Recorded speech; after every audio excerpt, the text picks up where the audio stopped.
Hello everyone and welcome to another NFL team preview video for the 2020 NFL season. Today we continue on with the AFC South and today's team focus is the Indianapolis Colts. So let's begin. All right, so it's been a weird couple of years, probably an extremely disappointing couple of years for Colts fans, simply because the Andrew Luck situation where they lost him for a season and then they lost him to free agency. There was also that weird head coaching search 3 years ago where Josh McDaniels said he took the job and then the next day he was like, wait, no, changed my mind. I'm going back to New England. And then that's how they got Frank Wright. But yeah, it's been a weird roller coaster couple of years for the Indianapolis Colts. And I'm sure the fans are pretty disappointed. But it looks like the Colts front office is at least attempting to win right now, while they still have a pretty good and really decent roster, which we're going to go over here in a minute. And the only struggle that will, face them heading into this year is that there's a really good amount of playoff caliber teams in the AFC, and they're going to have to get over the hump of the ones that are in their own division, that being Tennessee and Houston. So let's take a look at the 2019 recap for the Indianapolis Colts. They were 7-9 overall. Offense ranked 25th in the league, passing was 30th, and rushing was 7th. Defense ranked 16th overall in the league, passing was 23rd, and rushing was 7th. Against the pass was 23rd, and against the run was 7th. I don't think I really have to be that specific with people that watch these anymore. Head coach is Frank Wright. He is entering his third year with a career record of 17-15. A snapshot of the previous 4 years. In 2018, they were 10-6. 2017, they were 4-12. 2016, they were 8-8. And 2015, they were also 8-8. So, there hasn't been a lot of success in the Andrew Luck era, and that era has come to a close. We had 1 year of Jacoby Brissett as the starter, and as you can tell, that didn't quite certainly work out. So we have some new additions to this team to hopefully get the passing game back into what it used to be. So we're going to go ahead and take a look at, let's just jump right into the depth chart as is. And this is just, of course, as always, just potentially depth chart, roster, what have you. Things could change. It's still July, at least at the time that I'm filming this. So for the quarterback situation, they decided to go with the free agency route and bring in Philip Rivers, who this could be a good or a desperation signing, depending on which Philip Rivers you think you're going to get.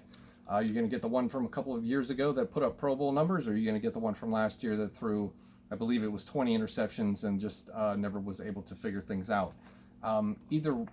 Either way, it appears, at least I would argue, that Philip Rivers will find himself in a little bit of a better situation here in Indianapolis with a much better offensive line, at least in my opinion. Of course, you still have Jacoby Brissett on the roster. He figures to be the backup, and they've looked to the future, and they went ahead and drafted a quarterback, I believe in the 4th round, Jacob Eason out of Washington. So the quarterback situation seems to be, for the moment, pretty much solved. You have quality backup in Brissett, you have a proven commodity in Philip Rivers, and you've got an unproven commodity who could be the future of the team in Jacob Eason from Washington. So the quarterback situation is actually pretty nice. I approve of actually having figured out the depth chart from 1 to 3. Moving on to the running back position, we have Marlon Mack returning, who has proven to be quite a dependable running back in this situation, but that didn't stop the team from drafting Jonathan Taylor in the 2nd round, the running back from Wisconsin. My criticism against Jonathan Taylor would be the fumbles and having a lot of tread on his tires. But in a situation where you're not having him be the feature back, maybe that will help amplify what he's able to do and minimize the mistakes. Marlon Mack is absolutely a fantastic running back, and I think that this could be a pretty lethal 1-2 punch. Moving on to the wide receiver position, we have T.Y. Hilton and Paris Campbell returning. Hilton and Campbell really do need to step things up after last season. And then the newcomer, of course, is Michael Pittman Jr., who is a fantastic draft pick for the system. 6'4", big target. Really should be able to open things up in the middle and the outside for the other receivers. And then, of course, we also have Jack Doyle as the tight end, who is one of the more, I don't want to say better tight ends in the league, but one of the more consistently good tight ends in the league. He is absolutely dependable for this franchise. And Eric Ebron is no longer in-house. They signed Trey Burton after he had his disappointing couple seasons in Chicago. He signed that contract with Chicago after the Philadelphia Super Bowl. So he didn't quite work out in Chicago, and they should be able to make use of him here as they did with Ebron last year. Maybe we get a second sort of reprise in tight end careers back to back. That'd be kind of wild. As far as the offensive line goes, I've already briefly mentioned it. It's one of the better ones in the league, and the left side is really good, anchored by Anthony Costanzo. And you, of course, have Quentin Nelson, who is probably one of, if not the best guards in the league. He's really that good. And then you have Ryan Kelly, who's a pretty good center for anchor. You have Glowinski as the right guard and Braden Smith as the right tackle. Glowinski is probably the biggest question mark on this offensive line, and that's probably why they drafted Danny Pinter from Ball State, one of the later rounds in the draft, as sort of a depth/potential replacement for him. So that is the offense. Let's switch over to the defensive side. Now, this defensive side could be pretty good, and they've made some interesting additions. Starting up front with the defensive line, we've got, of course, Justin Houston. We've got DeForest Buckner, who was acquired in the trade this offseason for their first-round pick with the 49ers. We've got Autry, we've got Tercy, and Toure. I'm sorry, I don't know why I said Tercy. That's a weird fumble on my part. And then moving on to the linebacker position, we've got Darius Leonard, Matt Walker, and I don't know how to really say this one. Okariki. One of those is probably correct. And then one of the things that I'm probably more interested in is the secondary, because of course you already do have Kenny Moore, who I'm going to pencil in as the potential starter on that side, but they signed Xavier Rhodes in the offseason. Now, Xavier Rhodes comes from my team, and I'm 100% glad that he's off my roster if I'm a Vikings fan. He was a shell of his former self last year and just hasn't lived up to those Pro Bowl years that he has recently. So hopefully a change of scenery will help him, and he'll do better with the Indianapolis Colts. I would like to see him succeed. That would be kind of nice. Of course, they also got TJ Carey in the offseason, so he figures to be penciled in somewhere here. And then they got a really good safety combination in Malik Hooker and Kerry Willis. So the defense on paper, I think, is pretty good, anchored by Darius Leonard. They could have a surprise commodity in Xavier Rhodes if he pans out. There is a lot of, depending on how the free agents work, of course you have Phillip Rivers on the offensive side and you have Xavier Rhodes on the defensive side. Are they going to get the players that they were a couple of years ago?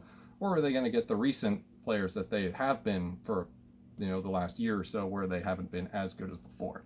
So that is a look at the depth chart, which I think looks pretty good. Moving on to the schedule. It's interesting in a sense that it's probably one of the more neutral. I wouldn't really ding it as favorable or unfavorable either way.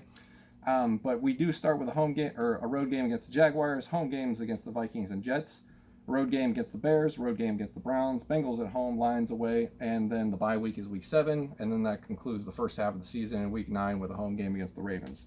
So I guess looking at the first half of the schedule, well, actually, I'll give you my thought after we do the second half, because I just realized something. So the second half of the schedule, a road game against the Titans, home games against the Packers and the Titans again, road games against the Texans and Raiders, home against the Texans, road game against Pittsburgh, and then to wrap up the season, they have a home game against Jacksonville. So if we take a look at this schedule, you're going to notice some teams that are absent here that they don't have to deal with. The Chiefs, the Patriots, Packers, those should all be very good teams. You don't have to mess with the Saints this year, the Cowboys. If you actually, let's see here. So the first half of the season, you only play games against 2 playoff teams. The Jaguars, Jets, Bears, Browns, Bengals, and Lions were both non-playoff teams last year.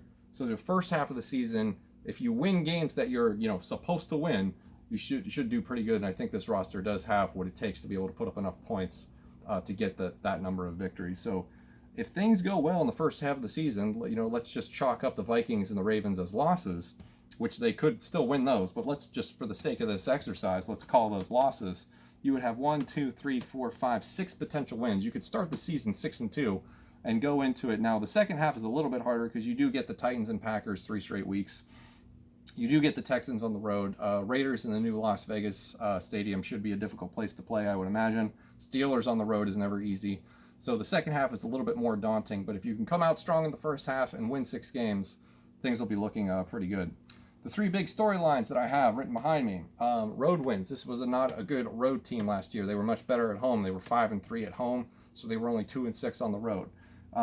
That second half of the schedule has a lot of road games at the end. I believe 3 out of the last 5 are road games, if I'm looking at that correctly. Big story number 2, I've already sort of touched on this, and that's Xavier Rhodes. Can he be the cornerback that he used to be when he was a Pro Bowler? And the saying when he was with the Vikings was Rhodes close against the top flight wide receivers of opposing offenses. And big storyline number 3 is special teams. I don't really talk too much about special teams in these videos, and this is, I think, is the first one that I'm going to mention it, and that's because Adam Vinatieri is no longer here. And it's always a question mark when you try to break into a new kicker, which unfortunately the Vikings had experience with that a couple years ago when we tried to break in Daniel Carlson, and that didn't work. We ended up trading him for him. We wasted a pick on that, the guy's name I can't remember, but he was a kicker for the Ravens. We traded a pick for him. He ended up not sticking around. Thank God Dayan Bailey ended up working out, but he's not going to be around forever. So the Colts will be breaking in a new kicker this year. And then the one thing that I noticed when I was doing prep for this video was the punt returns the second half last year when Hines took over did a lot better. So maybe that is something to consider. We're giving them better field position if he gets to do that full time this year. All right, so that's going to do it for this episode of the 2020 NFL team previews. The Indianapolis Colts are an interesting team. Then if Philip Rivers pans out, I think this could be a dynamic offense that definitely gets them out of the gutter as the 30th ranked passing team that they were last year. All right, hope you all enjoyed it. I'll see you in the next one.